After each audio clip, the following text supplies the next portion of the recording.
السلام عليكم، مرحبا بكم في فيديو جديد من قناة مطبخ جانا.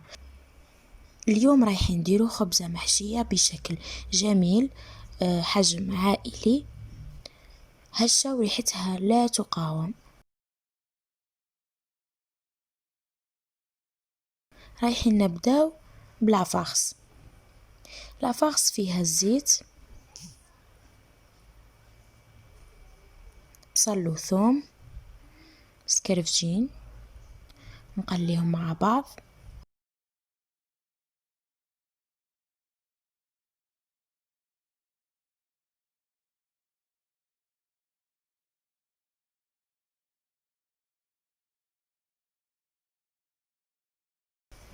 نضيف لهم سكالوب مرحي،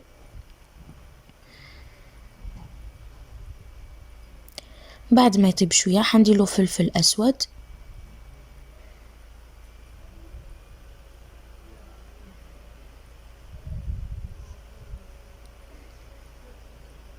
وملح، خليهم يتقلاو مع بعض. نديرلهم حبة طماطم مسكرفجة ونخليهم يتقلاو مليح مع بعض.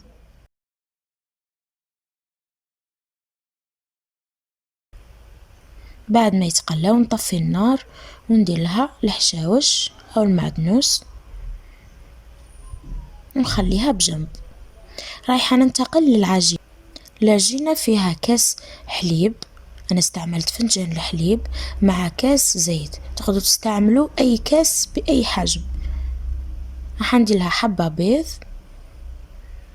ملعقه كبيره نتاع الخميره، خميره الخبز، وملعقه كبيره نتاع السكر. خلط المزيج مع بعض مليح حتى يمتزج لي.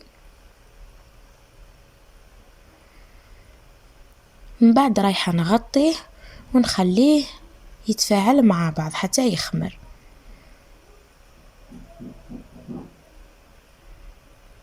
بعد 20 دقيقة تقريبا او خمر لي، رايحه نضيف له الفرينة او الطحين الابيض والملح، ونلم العجينة نتاعي، ندلكها شوية ماشي بزاف، هكذا.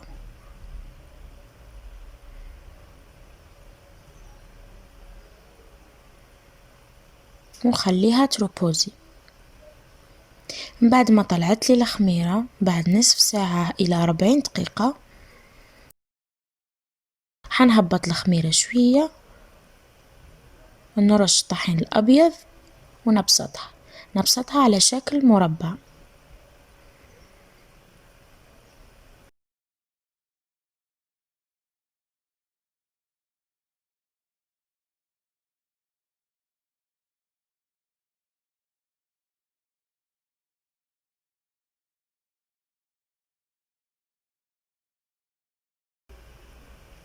حاول ديرها مربع على قدر الامكان.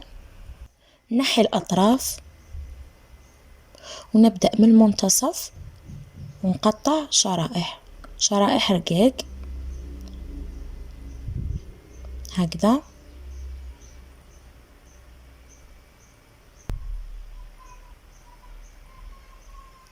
هكذا حتى نكمل كامل.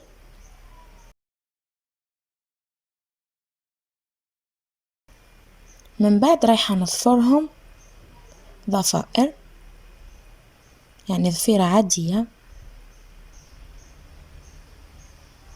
كل 3 أشرطة رايحة نضفرهم مع بعض.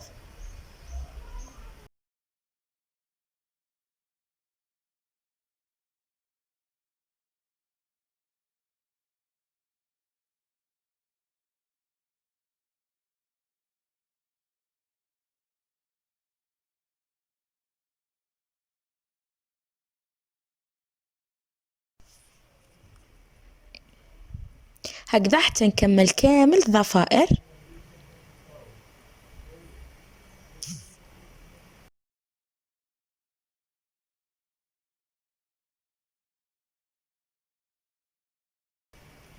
من بعد رايحة نحط لافاغس نتاعي، نحط فوقها جبن أبيض، نسكر على الحشو ونرولي حوله الضفائر هذيك. ندخلهم لداخل ونطويهم على شكل دائرة. نحاول نسكرها مليح، نحطها في بلا دائري كون درتلو ورق الزبدة.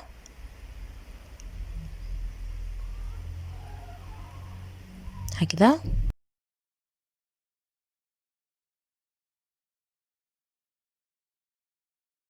من بعد رايحة ندهنها بحبة بيض ضربتها،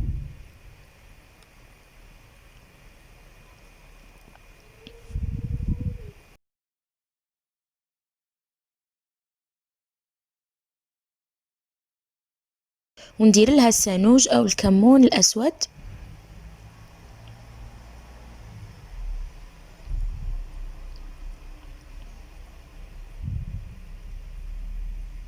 ونغطيها ونخليها تخمر.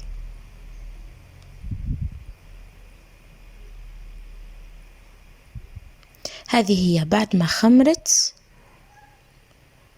ندخلها للكوشة 180 درجة من التحت. من بعد ما تطيب لي من التحت وبدات نحسها بدات تحمر من الفوق، رايحة نشعل لها من الفوق ونخليها تحمر. هذه هي بعد ما طابت. هاكم تشوفوا فيها بعد ما طابت، ريحتها رائعة.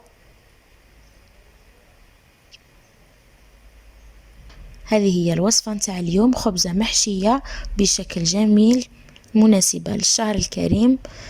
ما بقى لي غير نقولكم شكرا على حسن المتابعة، والسلام عليكم ورحمة الله تعالى وبركاته في فيديو جديد إن شاء الله من قناة مطبخ جانا.